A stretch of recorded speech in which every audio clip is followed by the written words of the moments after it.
Hi, I'm Kelly Kramer. And I'm Scott Sipker. Welcome to Eastern Iowa. And Lake MacBride State Park.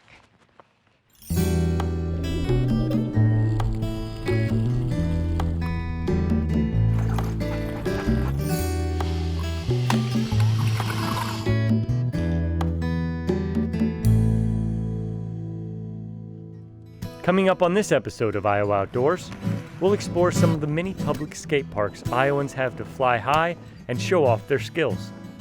We head to Okoboji for a gathering of classic wooden boats and other rare watercraft that wow sightseers each summer. And see how horses are being used in a therapeutic way to help some Iowans improve their quality of life. You're doing great. We'll have all that and more. So sit tight. Iowa Outdoors is about to begin. Funding for Iowa Outdoors is provided by the Claude P. Small, Catherine Small Cousins, and William Carl Cousins Fund at the Lincoln Way Community Foundation in Clinton County to support nature programming on Iowa Public Television. Iowa Communications Network. ICN's connectivity offers Iowa's rural hospitals and clinics access to telemedicine opportunities. Iowans can eliminate distance barriers by receiving medical treatment closer to home using remote specialists located miles away. Many of Iowa's natural wonders you'll find on IPTV can be found in Iowa Outdoors magazine, the Iowa DNR's premier resource for conservation, education, and recreation activities. Subscription information can be found online at iowadnr.gov. Summer is a great time to rediscover state parks across Iowa. To find a new hiking trail or take your boat or kayak out on a nearby lake, such as Lake MacBride State Park north of Iowa City. Some of these experiences are traditional and what many Iowans think of as summertime outdoor adventures. Well, perhaps it's time to broaden your horizons. Skating was once viewed by park managers as a nuisance, an activity dominated by youthful visitors that often scarred the concrete walkways and stairways of your favorite outdoor park. But a transition has been occurring over the past 2 decades. Cities have been embracing this nuisance, albeit by creating various skating meccas. And for Iowa youth not necessarily drawn to hiking, camping, and paddling, skate parks are a great reason to get outside and explore.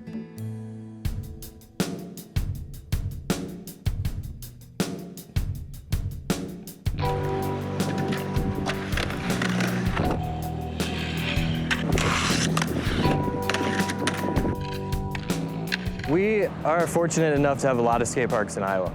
There's been new skate parks popping up all across the state, and it's really from border to border. There's some really state-of-the-art facilities that have been built in the last 10 years. Oskaloosa is one, Davenport's one. But the good thing about Iowa is that small towns have invested in skate parks. That's just a sign that they're recognizing that we are, a demographic that they need to think about when planning parks and recreations budgets.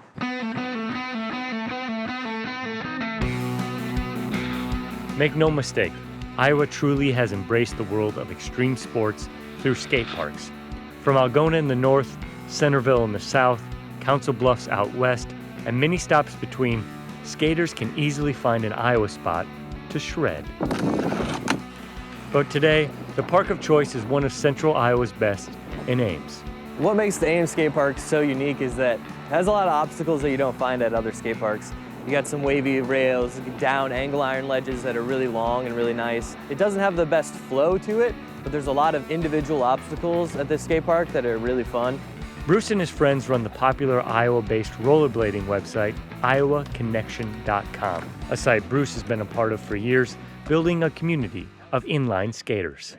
Well, the history of rollerblading is definitely rocky. It was the fastest growing sport in the United States in the 90s. But then, the bottom just completely fell out. Rollerblading got kicked out of the X Games, which was really the low point for rollerblading as a whole.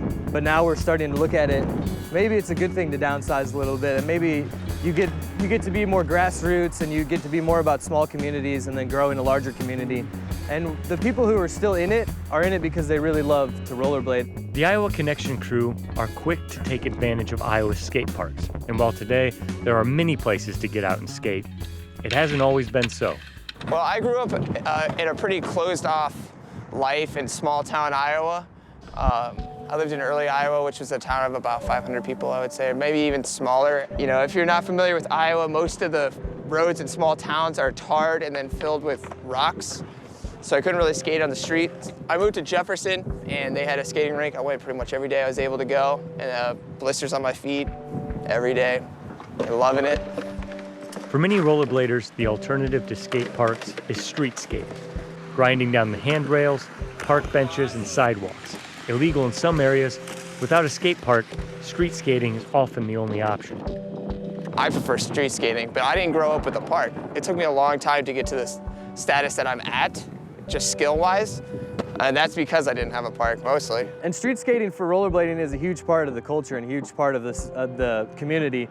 You can be a little bit more expressive with your movements, you can be a little bit more deliberate, you can explore more, and that's really the thing that's appealed to me is we get to see so much of these cities that we go and skate in because we're constantly looking at things in a different light.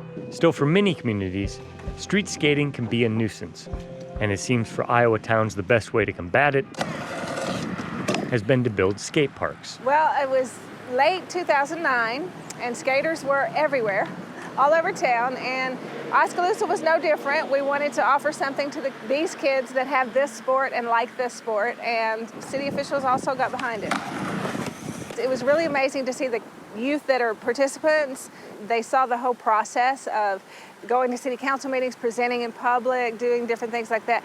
Once this got built, they stopped skating on the furniture, and yeah, I think it's been wonderful. Oskaloosa opened its skate park in 2012, and it quickly became a popular place for skaters and kids to spend their time. Beyond that, it has become a focal point of the community with public events built around it. But we've done a dance here, and we had a DJ, we've had a band here. It's scheduled for August the 1st. We have a lot of visitors come to the park. Pretty much daily we have visitors from other places, Iowa City, Des Moines. I think skate parks bring a lot of value that people may not even recognize. You know, like, I've been skating for like 22 years. I'm still not very good at it, but you know, it's just something that I found a community in that supported what I was doing. It was very welcoming. As the number of skate parks in Iowa has grown in recent years, one city stands out as not having a signature park, our capital, Des Moines. From my knowledge, they wanted to build a state-of-the-art facility, one of the biggest, if not the biggest in the Midwest, possibly even in the nation. But inevitably, when you build a skate park, you need the support of your local government because skate parks are not cheap. And I think they need to look at extreme sports once again in a different light. I can't say enough about the process of having this done and the impact that it made directly on the kids. That's my favorite impact. To come by and see skaters all here and they're mixing with the basketball players that are here and all the kids are together. And it's just a wonderful place to be, and it's great. And skate parks can bring a big economic benefit to their hometowns. The prime example is the Davenport Skate Park because within a couple years of that thing being built, you looked at national tours for skateboarding and BMX, biking coming through on a regular basis. I mean, that's bringing revenue into the city. I mean, I know tons of Des Moines skateboarders that went to all of those events and generating just, you know, a positive buzz about the state that we care about our parks and recreation, we care about the extreme sports, and we're building facilities that want to bring people from not only our state, from outside the state to use them. As it stands, communities across Iowa are offering skaters, bladers, scooters, and bikers a plethora of options when it comes to skating. But for Bruce and the Iowa Connection crew, it's not really about the park. Nice. My favorite thing about going to the skate park is being outside with my friends. And this is a great place to spend time. So the freedom is definitely something that appeals to me. It's really just about a community now.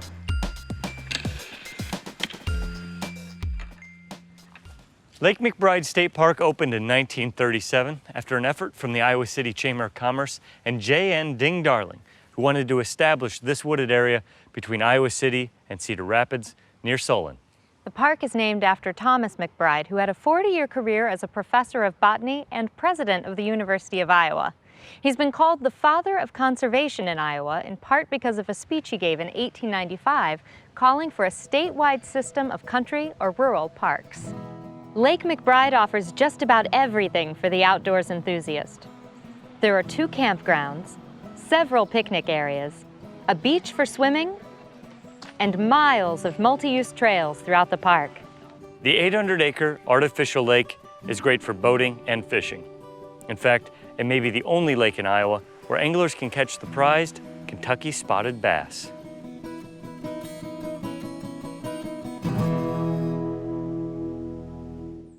Iowa's busy summer lake season is well underway, as you're likely to witness hundreds of boats crisscrossing your nearby water destination.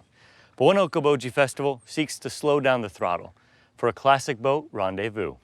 Each July, owners bring their prized watercraft to the Iowa Great Lakes to show off their eye-catching, beautiful wooden boats and other old classics that add a little fun and intrigue to cruising the lake.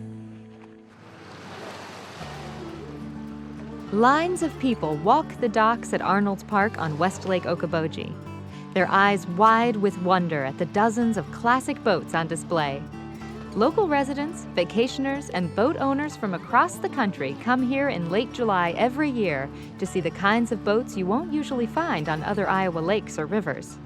And we've had some of the most unique, some of the most beautiful boats in the whole world, the whole United States certainly, come to our show during one year or another. This is to boat enthusiasts what a classic car show is to someone who loves a '57 Chevy. It's an opportunity to see rare makes and models and the type of craftsmanship and materials that aren't present in the speedboats manufactured today. The annual rendezvous is hosted by the Jerry Deere Cup Iowa Great Lakes chapter of the Antique and Classic Boat Society. Preservationists formed the society to help save wooden boats from the burn pile, which was happening as fiberglass became more popular in the 1970s. When these boats show up on the docks, everybody has a smile because everybody's got a memory, everybody's got a story. So somebody will walk up and they might be older and they'll say, I remember riding with my husband in a boat like this back in 19 whatever. Someone else will walk up and say, I learned to ski behind this kind of a boat. Another one will walk up and say, my grandfather had a boat like this. I constantly refer to it, they are memory makers. And they make people feel good. The rendezvous welcomes boats of all varieties: wood, fiberglass, aluminum, or steel. Many on display at this show are wooden boats, the fine detail and character of each vessel as interesting as its history. Every boat here has a great story.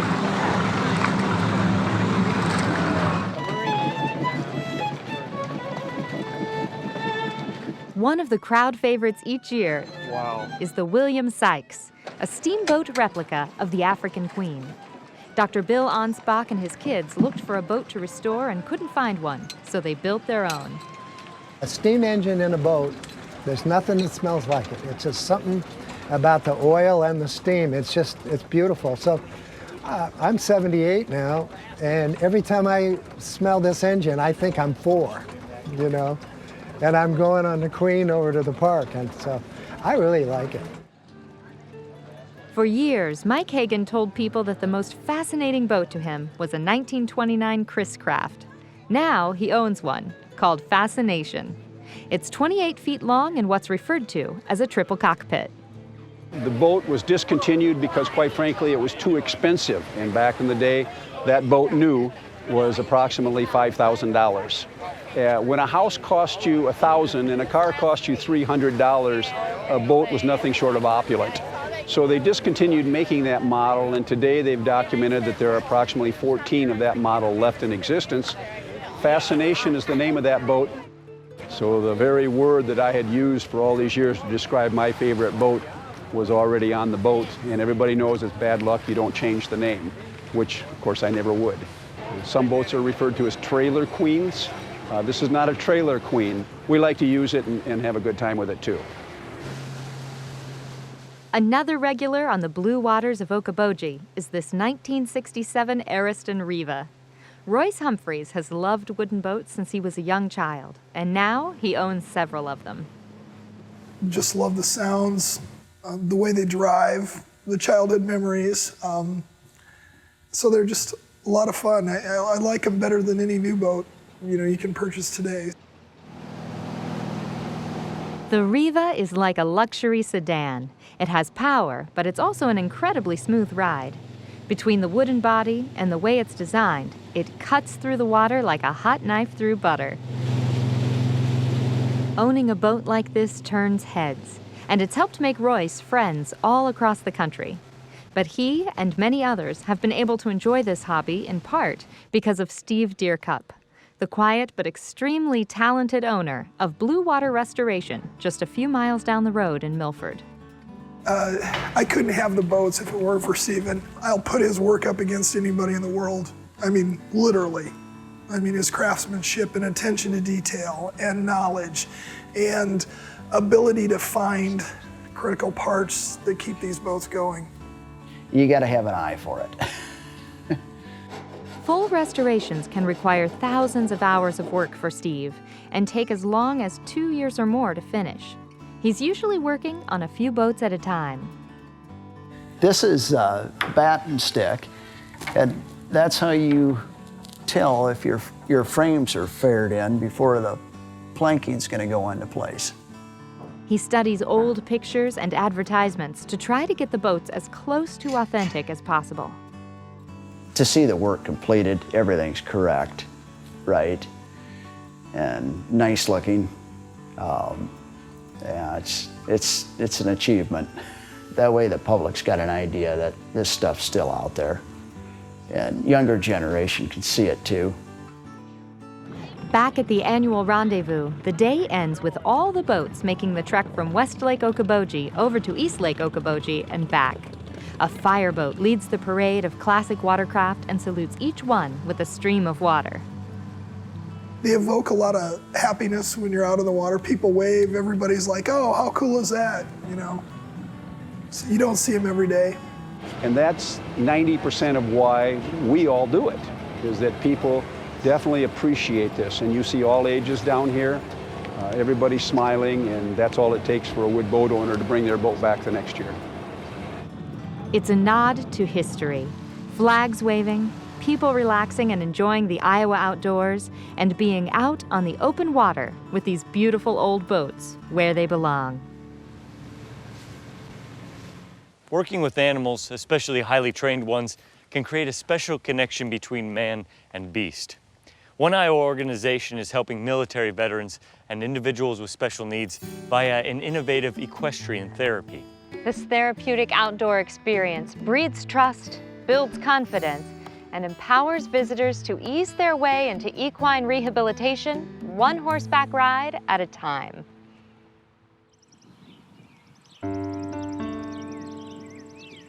An argument could be made that horses, not dogs, are truly man's best friend. What animal has done more for us than the horse? They've carried us into battle, pushed civilizations through impassable terrain, entertained us with their speed, and provided companionship when a person simply cannot. Today, these majestic creatures continue to provide these and many more irreplaceable skills. However, for some, the ability to form a calming relationship is their most indispensable talent. In Decorah, Thunder Road Therapeutic Riding has cultivated this trait to help those in need. For 10 years, Michelle McLean has been offering equine-assisted therapy to individuals looking for solace, whether treating multiple sclerosis, anger management, attention deficit disorder, post-traumatic stress disorder, or one of many other ailments. Horses can do wonders to provide peace.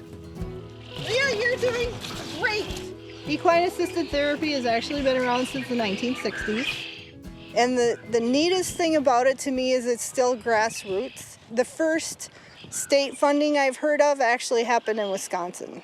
Starting each April, Thunder Road provides therapeutic riding for youth in need through its Iowa Thunder Empowerment Program. And Michelle sees every aspect of the experience as helping kids achieve a sense of calm. Which part of it isn't therapeutic? First of all, it's sensory because you're brushing, you're petting. It puts you in the driver's seat that you have to calm them down and you have to remain calm, so you're learning emotional control. Because if you're not paying attention to what's going on underneath you, or you don't want to get stepped on, bit, or whatever, you have to pay attention. And that's what empowers them. So once they have that confidence, then that carries over into everything else they do. And while participating in Thunder Road's sessions has done wonders for the riders, the empowerment kids are still kids who simply love interacting with animals. I want to train horses. Probably just the feeling about being around the horses. It's calming, really. Just being outside and on something that also enjoys being outside. It's nice. The other thing that the horses do for people is they listen, but they don't talk back. And if you're doing something they don't like, you know immediately. Well, every summer weekend, Thunder Road opens its ranch to children with special needs. Michelle has recently pushed to reach a very special group, veterans suffering from PTSD or post-traumatic stress disorder. We still don't have the veteran that comes out once a week, but that's coming. So what we started with is we work with Disabled American Veterans Chapter 8, which is our region. I went to a DAV meeting and we all said, well, what should we do? What should we do? We should have an open house. What it did is it was the beginning. In the second year of Thunder Road's veteran equine therapy services, the farm was invited to the Iowa City Tea Tournament, an event which provides legally blind and eligible disabled veterans opportunities to develop new skills. That event showed Michelle the true power of her animals with a blind veteran. I mean, our first year, we had a gentleman, he got on Lily and he didn't get very far. You know, Lily was shaking.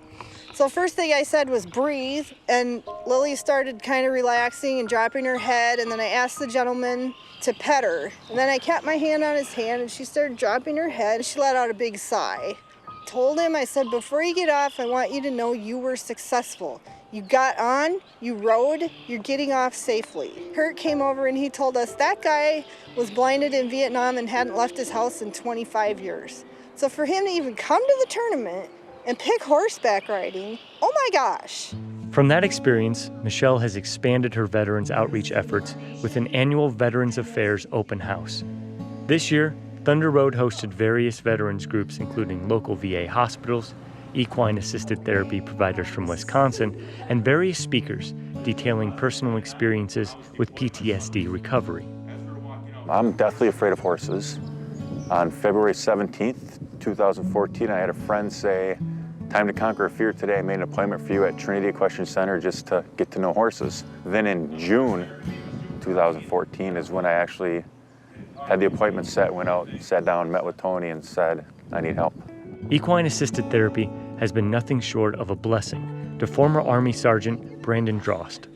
After being honorably discharged from the military, Brandon found himself in the throes of PTSD, and it nearly cost him his life. Training, getting ready to go to Afghanistan. It's been a dark road for me for quite a few years. I'm one of those guys that tasted the barrel of a pistol too many times. I lost a marriage, lost a lot of my friends, lost a lot of my family members, and then somebody showed that they cared about me and wanted me to get better and kind of put their foot in my butt and got me to go. Today, equine-assisted therapy has brought Brandon back from the brink, so much so that he's comfortable enough to share his story at Thunder Road's event. And he gives all the credit to his Wisconsin equine therapy provider and, of course, its animals. Where horses almost show the same emotions as humans. And horses, unlike humans, they don't have an alternative motive. They aren't there to get personal gain. What are they going to gain if I'm there or not? I've really just put the connection of they're not there for themselves. We're there together to help each other. And it's worked for me. I don't know. It's for life. It's my light on a dark day.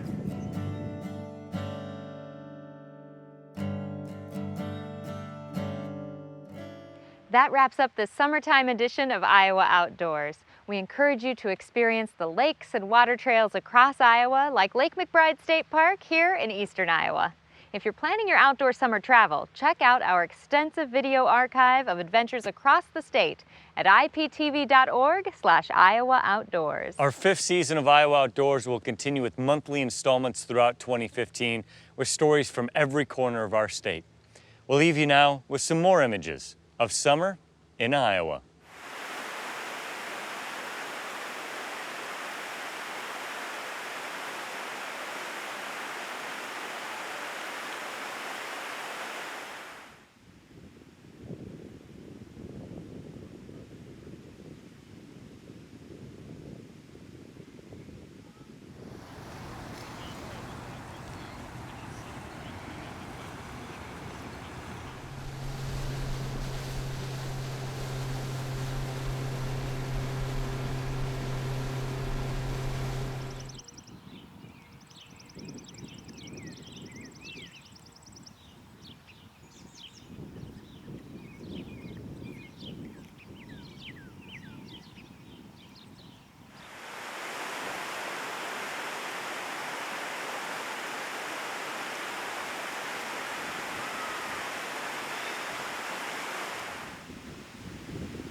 Funding for Iowa Outdoors is provided by the Claude P. Small, Catherine Small Cousins, and William Carl Cousins Fund at the Lincoln Way Community Foundation in Clinton County to support nature programming on Iowa Public Television. Iowa Communications Network. The ICN supplies authorized users with dedicated internet and data connections to enhance their mission of protecting the citizens of Iowa with a private and secure statewide fiber optic network. Many of Iowa's natural wonders you'll find on IPTV can be found in Iowa Outdoors magazine, the Iowa DNR's premier resource for conservation, education, and recreation activities. Subscription information can be found online at iowadnr.gov.